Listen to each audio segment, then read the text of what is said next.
Hi everyone. We are going to be presenting about parasocial relationships with J-pop, K-pop, and VTuber idols, including manufactured intimacy and lookism by Hannah, Daylen, and Seth. J-pop is a Japanese pop music combining elements of traditional Japanese music and Western pop. There are various J-pop artists like the group AKB48, the faceless singer Ado, and Ayumi Hamasaki, who's a solo J-pop idol, also known as the Empress of J-pop. As we know, K-pop is popular worldwide. On the other hand, J-pop is more popular in Japan than it is internationally. This is because Japanese artists makes for us by us music, or FUBU. The fan base and market in Japan is large enough to generate profit, which is why they don't really need or want to expand internationally. J-pop companies are restrictive on music videos and uploading content. Most of the time, there are no translations available for music videos unless you do a deep dive into the internet. They have strict copyright laws, which makes it harder for fans to spread content like fan cams. It started to become popular and known worldwide during the golden age of J-pop, where famous idols like Ayumi Hamasaki and Nami Amuro incorporated hip-hop, R&B, and electronic elements to their music. Then, J-pop had an extreme boom in foreign viewers due to popular mangas and animes like Inuyasha. A parasocial relationship is a one-sided relationship. It's very common between idols and fans all around the world. In Japanese music videos, you tend to see a lot of animation instead of the actual artists, like Ado. Even with faceless idols, fans can still build a parasocial relationship with them. Although K-pop fans are very supportive, they can be very possessive and toxic. In J-pop fan culture, people are a little more chill and aren't as possessive. It's very common for J-pop fans to have a specific member of the group they actively support, and just like K-pop, J-pop fans want their idols to have a pure image and avoid scandals and dating. J-pop fans support their idols by going to concerts and buying albums. However, they do have some crazy fans that stop them. An adaptation of this is the anime Oshinoko, where a famous J-pop idol was murdered by one of her delusional stalkers because they developed a parasocial relationship with the main character and killed her for dating and getting pregnant. J-pop idols engage with their fans often, but to a lesser extent than K-pop idols. Although they do create a manufactured intimacy by posting pictures of their lives and interacting with fans through comments and live streams, they maintain a more carefully curated image by keeping their personal details private to preserve the idol fantasy. Japanese J-pop fans have an unspoken rule where they try to respect the privacy of their idols in public places. They emphasize doing the right thing at the right place and time. In conclusion, Japanese pop is FUBU. Idols have a very strict and controlled image to keep the fan-idol dynamic more one-sided while still engaging with fans. So, K-pop is a music genre that comes from South Korea, but it's more than just Korean music.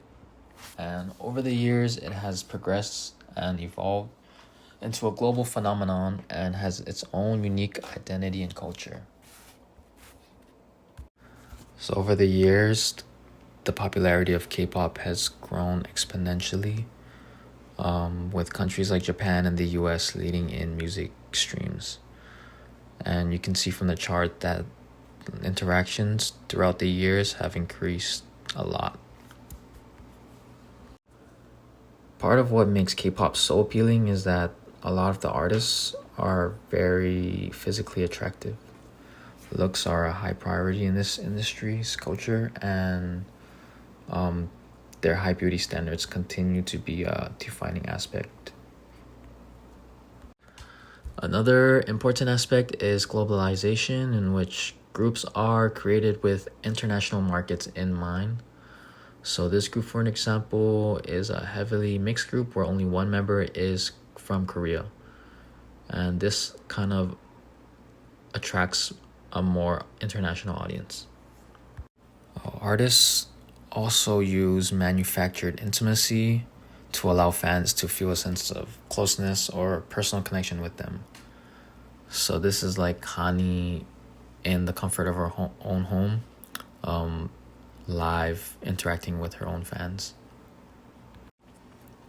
This is one of the more successful groups in the new gen of K-pop, Le Seraphim, and they consist of these 5 girls. Not only do they have the looks and the talents, they are also very engaging in different aspects outside of music. The members of Le Seraphim are also very aware and tapped in with social media, especially with trendy or meme culture. So this is Chaewon with a Cunty Bob, and that's also her doing a TikTok a fan requested her to do. So parasocial relationships is basically a one-sided relationship, and it's very common in the K-pop culture. These are some light examples of what it looks like BTS being asked to go to a birthday party of a fan.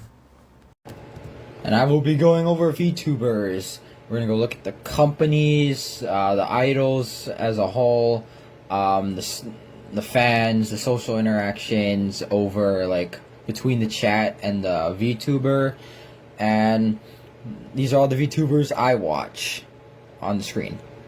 What are VTubers? They are 2D or 3D anime characters, but with real people behind them. And they act like regular streamers, but instead of showing their actual face, they just show their anime character. They play games, talk to chats, or just stream in general. Why did they become popular? It all started with Kazuna Ai, the OG VTuber that I used to watch back in 2016. Anyway, but as recently, in 2020, this company called Hololive released Gargura. And then, thus, the VTuber community expanded. Alright, there are many companies within the VTuber category. We got, the main ones are Hololive, Nisanji, and VShojo. So Hololive was the original, Nisanji came after, and VShojo is mainly on Twitch, not YouTube like the other 2 companies that I mentioned earlier. Alright, we are going on to independent VTubers, like Nene Amino, Bao the Whale, and Yuka Bear.